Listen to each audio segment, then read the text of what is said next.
Halo, willkommen. Selamat datang di channel Dini and Juju. Halo semuanya. Apa kabar? Ketemu lagi dengan Dini and Juju. Juju and Dini. Maju. Ya. Baju tuh sibuk banget loh. Jadi aku lihat tuh baju tuh, ya Allah ini orang kapan tidurnya gitu. Soalnya dia kerja ya sampai sore, dari pagi sampai sore. Terus abis itu istirahat bentar sambil ya lele bentar, promo video segala macam. Terus ntar aku datang, ya terus bikin konten sampai malam. Terus kalau misalnya pas lagi bikin Cecer Romet Kitchen juga dilanjutin. Terus kapan tidurnya? Kapan tidurnya? Sebenarnya banyak banget orang yang nanya gimana sih cara ngatur waktunya, kok bisa ya? Kayak saya kan punya kerjaan di luar rumah yang which is I'm a career woman, You work somewhere gitu. Iya, kerja di luar rumah dari pagi, dari mulai jam 7:30 itu udah di kantor, sampai rumah tuh antara jam 5 jam 6 sore. Jam 5 bener. Pulangnya jam 4, nyampe rumah jam 5 bener. Nah, jam 5 sampai jam 6 sore itu saya baru nyampe di rumah. Setelah itu saya bikin konten, mau itu konten sama Dini, mau itu saya konten untuk Cecer Romet Kitchen. Itu bisa sampai antara jam 11, jam 12, kadang bisa sampai jam 1. Iya, kadang jam 1. Iya. Jam 5, setengah 6 itu saya harus sudah bangun dan sudah siap-siap ke kantor lagi. Apalagi kalau misalnya aku ada kelas pagi jam 8 gitu ya. Maju aku bangunin jam 5 gitu. Jam 1 itu kita baru tidur kayak gitu. Kita udah menjadi hustle culture ya. Iya, hustle kita culture. udah mengalami sendiri ya Mbak Jo di this hustle culture. Iya, dari dulu juga banyak banget yang nanya, kayak dulu kan aku kerja juga Din, aku ngajar ya di salah satu lembaga lah, ngajar gitu. Terus aku juga nulis buku gitu, nulis buku. Dan aku juga punya bisnis kuliner. Dan aku juga ngurus suami, ngurus anak, ngurus rumah gitu. Dan itu buat orang-orang yang adatnya memang kebiasaannya hanya rebahan dan gulang-guling aja, ngelihat saya tuh kayak dari A sampai Z tuh kayak semuanya dikerjakan gitu. Benar. Atau mereka nggak gulang-guling aja atau rebahan, tapi mereka slow Mbak Jo. Slow. Pace-nya itu apa pace itu ya? Jalannya atau apapun ritmenya. Pace itu ritmenya tuh dia kerjanya tuh santai. Kayak di pantai. Nggak kayak aku kayak dikejar-kejar, kayak dikejar utang padahal iya bener loh. Iya. Gitu, bahkan aku sendiri sekarang juga sudah ketularan. Iya, udah ketularan. Dini sekarang bukan lagi Dini yang dulu yang slow, yang slow kayak apa? Kayak di pantai gitu lah pokoknya. Santai kayak di pantai. Santai kayak di pantai, slow kayak di pulau gitu. Udah nggak seperti itu lagi Dini.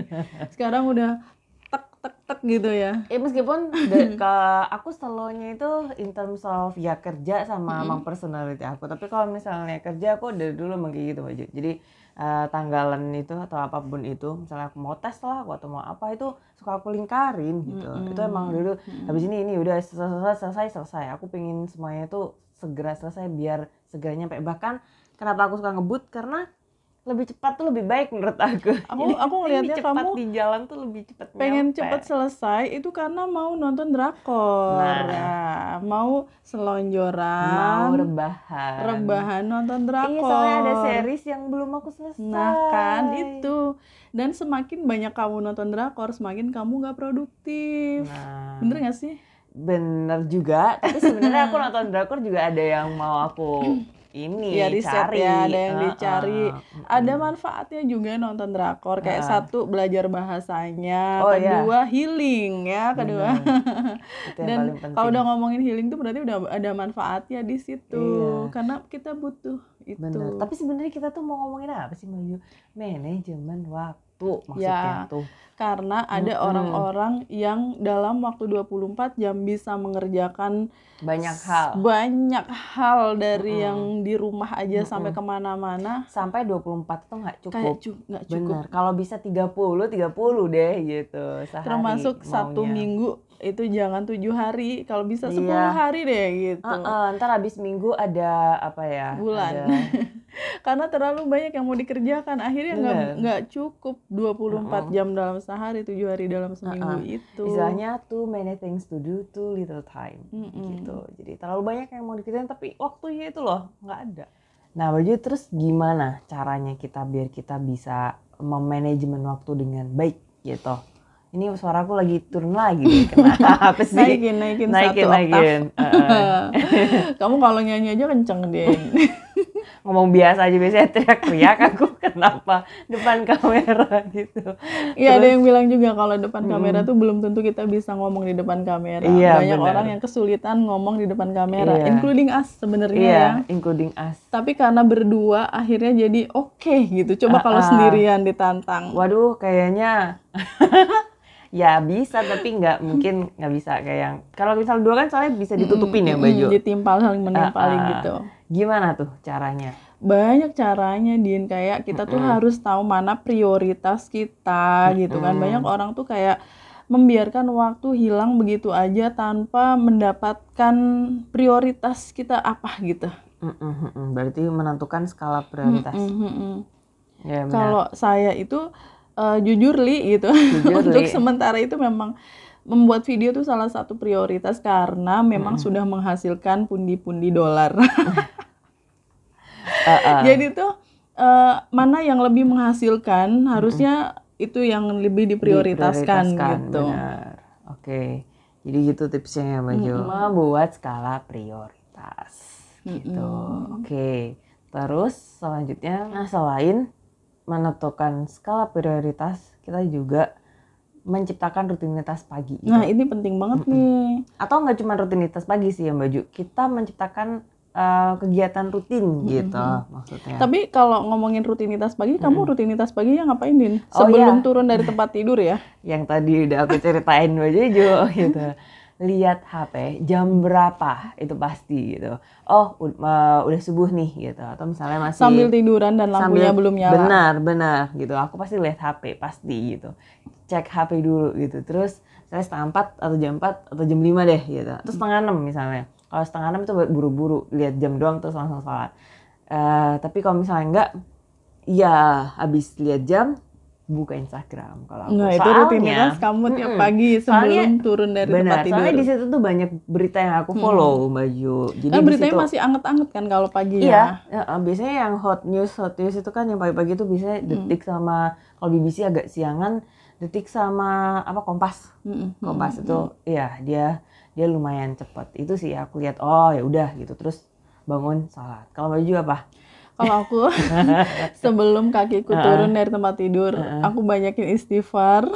Iya, okay. Sama sholawat. Serius Li, beneran. Aku iya. tuh istighfar mulu kalau bangun tidur. Kan iya. merasa kayak ada Gelisah, kegelisahan gitu loh. Aku nanti mau ngapain, nanti apa tuh kayak aku harus mengingat Tuhan dulu sampai berkali-kali baca sholawat, baca istighfar kayak gitu. Baru setelah itu kadang-kadang scroll Instagram sebentar. Tahu-tahu ada reels yang kepencet kekencengan gitu kan. Ternyata ini udah bangun gitu. Tapi habis itu bangun dan sholat ya, habis itu ya mandi, nyiapin sarapan untuk suami. Anak kadang juga nggak sempet karena ya tahu sendiri sibuk banget ya. Ya sibuk banget loh gitu. Terus ya itu rutinitas pagi, menciptakan rutinitas gitu. Iya. Terus selain itu yang Tapi orang-orang sukses di seluruh dunia itu mereka punya rutinitas pagi hari yang berbeda-beda ya. benar Ada yang pagi hari langsung baca koran kayak kamu ya. Iya, Ada yang olahraga, ada yang kayak minum apa, jeruk nipis Juniper, segala macam. Jennifer. Iya, Jennifer. Jeruk kayak nipis. gitu. Jeruk nipis peras ya. Jennifer. Iya tapi bener Jennifer singkatannya Baju. Terus abis gitu ya banyak gitu rutinitas lain yang dilakukan. Misalnya Atau berendam air hangat. iya atau jogging dulu atau kalau nggak jogging jalan berapa putaran Atau treadmill minimal dulu di dalam rumah. sebelum berkegiatan yang lain sebelum anak-anak bangun misalnya kalau misalnya udah punya anak segala macam. Kalau emak bapak gue dulu bangun tidur itu langsung ke sawah, Din. Iya. Dan itu Langsung sehat bekerja, juga kan, langsung iya. bekerja, langsung kantor di sawah ya. Benar. Dan selanjutnya selain itu kan kalau misalnya kita punya rutinitas otomatis kegiatan kita banyak ya Baju. Iya betul. Nah kalau misalnya udah banyak banget gitu, itu tuh jangan dikerjain sendiri. Itu poin selanjutnya. Kasih Ask help. delegasikan ke orang lain. Betul. ask help and trust people. Itu sih. Itu Mungkin perlu. teman-teman ngelihat saya kayak mengerjakan A sampai Z sendirian, padahal sebenarnya nggak sendirian. Saya di kantor itu banyak yang membantu, banyak yang mensupport ya. Kadang-kadang ada hal-hal yang ini bisa dikerjakan orang lain, nih saya bayar orang aja daripada aku kehilangan waktu gitu kan. Untuk prioritas yang lain tadi untuk prioritas itu. yang lain. Kalau hal-hal kecil yang sekiranya sepele ya, kenapa nggak orang lain aja yang mengerjakan, tapi juga kita harus ngasih reward ke orang tersebut. Jangan nyuruh-nyuruh doang tapi nggak ngasih apa-apa. Itu sih kurang ajar namanya. Dan meskipun Bayu nyuruh-nyuruh aja, idenya tetap di kita gitu sebagai kreatornya gitu. Kita sebagai pemilik remote ya, bukan pemilik remote langit, tapi itu Mbak Rara. Aku mau bilang Tuhan aja. Terus ada lagi nih, selain yang 3 tadi, itu juga take a break. Ya. Gitu. Kita butuh sih untuk healing, untuk diam sejenak, kayak pergi dulu menjauh dari kota besar yang kita tinggali dengan Healing segala bisa, hektiknya itu. Take a break atau healing, maksud saya lebih diberatkan ke healing, itu bisa 2 artinya Baju. Healing dalam artian beneran healing yang kita diam sejenak gitu-gitu, yang terus meditasi, take a atau break. yang healing yang anak-anak zaman sekarang gitu. Ya jalan-jalan itu healing gitu. Bisa 2 arti Bisa itu. nge-mall, bisa ke sungai, bisa ke meditasi laut, juga. ke gunung ya. Karena kita emang butuh itu sih ya Maju. Iya bener. Gimana kerja tipes nanti. Ya kita butuh some break gitu. Iya, kadang saya tuh pergi ke rumah orang tua gitu kan. Di sana kan kita nggak bikin video, nggak ngantor, nggak melakukan aktivitas yang seperti biasanya. Itu rasanya kayak kecas gitu loh, Din, kan cuma makan tidur, habis itu jalan-jalan gitu. Kecas banget. Begitu pulang balik lagi ke rumah, balik ke rutinitas awal itu posisinya udah fresh gitu loh. Benar. Makanya kenapa seniman-seniman itu kalau misalnya mereka traveling itu justru mereka travelingnya itu kayak kerja juga dalam tanda kutip gitu. Soalnya mereka dapat inspirasi banyak banget setelah traveling seniman-seniman itu Maju. Ya desainer, ya pelukis, ya fotografer gitu. Dan semua pekerjaan yang ada hubungannya dengan seni gitu. Travel itu bisa sekalian mereka kerja dalam tanda kutip gitu. Terus selain itu juga sekarang gini, kalau misalnya orang tidak bisa memanage waktunya dengan baik, efeknya apa? Umumnya. Banyak. Iya, berantakan pasti. Iya, berantakan hidupnya juga. Aku mau ngomong kerjaan sama aktivitas jadi ke hidup. Iya, tapi memang benar sih. Ya kalau kerjaannya berantakan ya hidupnya berantakan juga biasanya. Kehidupannya berantakan kalau misalnya nggak bisa manage waktu gitu. Kan nggak bisa manage waktu kayak yang tadi itu, nggak tahu mana prioritas, akhirnya terdistract ya, yang harusnya mengerjakan, misalnya harusnya ke pasar, malah nonton gosip misalnya gitu. Akhirnya pesanan pelanggan nggak bisa dong karena nggak jadi ke pasar kayak gitu contohnya. Atau misalnya kalau misalnya in terms of relationship gitu ya Baju, kerja mulu gitu, ntar pacarnya nggak diurusin atau WhatsApp-nya nggak dibalas gitu, telepon nggak dibalas, misalnya kalau misalnya nggak sempat ngangkat gitu, terus belum telepon balik kayak gitu gitulah. Nah kayak gitu contohnya. Akhirnya lepas. Deh, kasihan dong, putus deh gitu. Ya gitu. Terus selain hidupnya berantakan, nggak enak banget ya sama hidupnya berantakan ya, gara-gara manajemen waktunya nggak benar. Iya, tapi itu benar. Selain itu apalagi Maju? Jalan di tempat hidupnya menurut aku ya, kalau manajemennya nggak benar itu kayak yang lain sudah mencapai sampai dengan tangga ke-10 gitu ya, dia masih 2 aja misalnya gitu. Iya benar, kayak kurang fokus dulu. Iya pasti gitu, kalau misalnya udah hidupnya berantakan ya pasti dia otomatis kurang fokus ya Maju. Yang nggak bisa fokus tuh tadi. Terus selain itu kenapa dia tidak bisa memanage waktu dengan baik, karena terlalu banyak yang diambil gitu. Terlalu banyak kewajiban yang diambil, maksud aku. Kerjaan yang diambil. kayak gitu. ada tawaran apa, kayak misalnya contohnya saya ya, ada tawaran endorsement panci diambil, endorsement saus diambil, endorsement jilbab diambil gitu, semuanya diambil. Padahal waktunya Endorsement cukup apa makanan enggak juga diambil, gitu. segala macam endorsement diambil gitu. Apa namanya, body lotion dia Diambil padahal nggak ada hubungannya. Nah kayak gitu, misalnya contohnya itu gitu. Tuh, Nah itu efeknya tuh ke badan lagi, Din, kayak Nah, kurang memperhatikan kesehatan karena betul terlalu banyak sekali. pekerjaan yang diambil. Iya, akhirnya ke sana larinya. Jadinya kurang tidur, ya kan? Kurang tidur, padahal itu bahaya juga kurang tidur. Tadi sempat di awal tadi kita ngobrol ya Mbak Jo, baru tidur jam 1, jam 5 udah bangun gitu. Sangat kurang, padahal harusnya minimal tuh tidur 7 jam ya, 6 7 sampai 7. sampai 7 ya minimal sampai 9. 7 sampai 9 jam, betul. Nah, tadi di awal sempat disebutin kalau Mbak Juju tuh kurang tidur ya Mbak Jo. Nah, sebenarnya ada istilah nabung tidur gitu atau menabung tidur gitu. Jadi nggak cuma duit yang ditabung, tidur juga bisa ditabung. Gitu. Misalnya nih dalam satu hari, dalam 24 jam itu cuma bisa tidur 4 atau 5 jam gitu loh. Berarti kan kurang 2 jam nih. Nah 2 jamnya itu bisa ditabung di hari selanjutnya gitu. Atau besoknya kita take nap gitu Mbak Jo, 2 jam itu atau 1 jam misalnya. Terus sisanya ntar kita tidur tepat waktu biar bisa mencukupi si apa namanya kebutuhan tidur tadi. Betul, kekurangan tidur tadi itu bisa ditabungkan gitu atau apa ya Mbak Jo, dilimpahkan kurangnya itu ke hari selanjutnya gitu maksudnya. 1 minggu kurang tidurnya 10 jam, berarti dalam 1 minggu kamu harus nambah 10 jam. Kayak gitulah gampangannya gitu. Terus Iya. karena Dan kan, apa, Din? karena kan kalau misalnya kurang tidur itu kan pasti kita nggak sehat ya Mbak Ju. Nah ada istilah tuh gitu, aku pernah dengar gitu. If you're not pay attention to your health gitu, then your wealth will pay the bill. Gitu.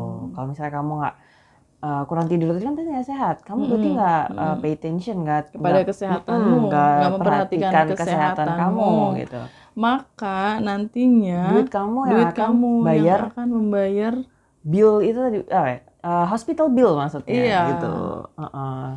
Ya intinya kalau nggak bisa memanfaatkan waktu dengan baik sampai kurang istirahat. Nanti kalau sakit ternyata yang harus membayar ya duit kamu saat sendiri kita itu. Waktu sehat itu. Benar. Duit yang kita hasilkan pada saat kita masih sehat. Nah, saya juga nyambung nih sama salah satu penulis terkenal ya, di itu pernah bilang bahwa banyak orang yang terlalu fokus untuk mencapai sesuatu tapi lupa untuk mempertahankan kesehatannya atau menjaga kesehatannya. Jadi cuma mencapai tapi lupa untuk bahwa kita tuh tubuh tuh kayak rumah gitu loh. Harus dipugar, harus diperbaiki kalau ada yang rusak, direnovasi gitu. Kalau misalnya ada yang rusak gitu. Di maintenance juga. Di maintenance dengan baik. Kayak misalnya dari pagi sampai malam bikin video atau kerja dari pagi sampai sore gitu. Banting harus tulang. Menyempatkan diri untuk memperhatikan diri sendiri. Iya benar. Olahraga kayak setengah jam aja misalnya gitu. Atau kalau misalnya yang suka, ini yang aku pengen terapin ke diri aku Mbak Ju. Ini aku baca di Instagram juga ada beberapa influencer yang menerapkan ini gitu. Jadi memang kalau misalnya nurutin nggak ada waktu terus gitu.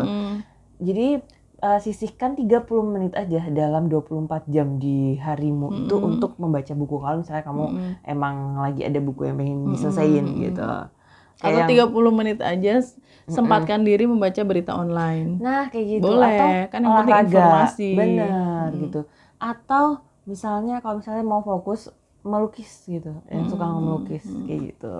Jadi sempatkan gitu ya Mbak Ju intinya. Sempatkan untuk melakukan sesuatu untuk diri sendiri itu ya. Betul, biar nggak stres. Nah, larinya ke manajemen stres, karena kalau kita nggak bisa ngatur waktu, ujung-ujungnya juga stres juga kan. Benar. Ini belum selesai, itu belum selesai, ini gimana nih? Nanti malah jadi kalau istilah bahasa Jawanya tuh sepaneng ya. Betul.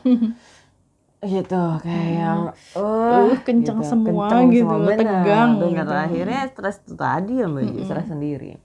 Terus kenapa sih Mbak Ju kita harus memanajemen waktu dengan baik? Ya karena kalau kita ngambil shortcutnya orang-orang sukses di dunia itu karena mereka mampu memanage waktunya dengan baik. Dan orang-orang yang gagal biasanya karena membiarkan Iya. waktunya flow, Terbengkalai. terbang begitu aja, nggak tahu kemana larinya. Kayak gitulah. Intinya sih seperti itu. Tapi kenapa kita harus memanage waktu kita? Satu, karena untuk membiasakan kedisiplinan ya.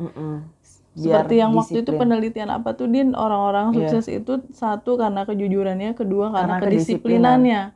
Kalau nggak disiplin, kita bakalan jadi pribadi yang berantakan lagi. Bener, jadinya. disiplin tuh ada hubungannya dengan rutinitas tadi ya Mbak Jo. Kan kita udah punya rutinitas tuh, pasti kalau misalnya udah rutin tuh berarti kita udah disiplin nih Mbak Jo.